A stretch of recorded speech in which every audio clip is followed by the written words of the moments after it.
In this video, I'm going to talk to you about protein foods.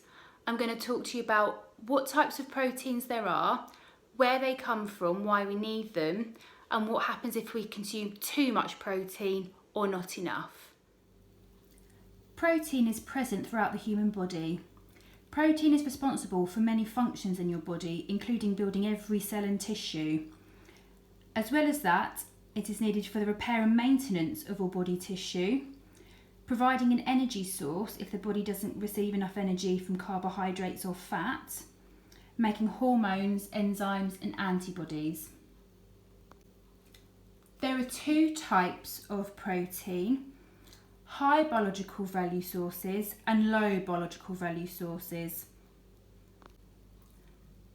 Proteins are made up of long chains of amino acids.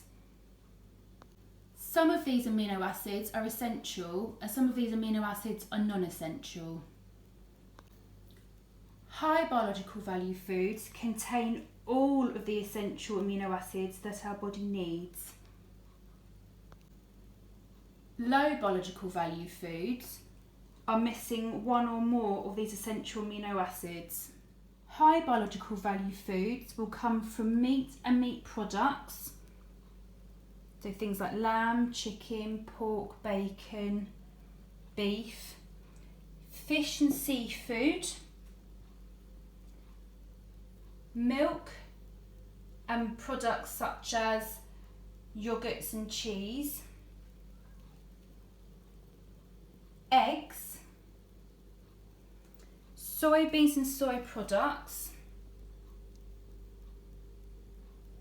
corn and quinoa. Low biological foods will come from things like cereals and cereal products, so breads, breakfast cereals, pasta, rice, oats, barley, sweet corn, peas, beans, nuts and nut butters like peanut butter, things like chickpeas and seeds. If you're a vegan or a vegetarian, it's important that you're eating high biological value foods such as corn or soy products and quinoa to get all those essential amino acids. Alternatively, you can adopt a practice known as protein complementation, whereby you are mixing two or more low biological value foods in one meal.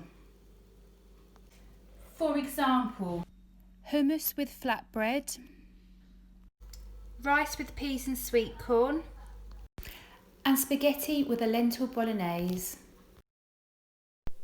In most countries, it's unlikely that a deficiency in protein will occur.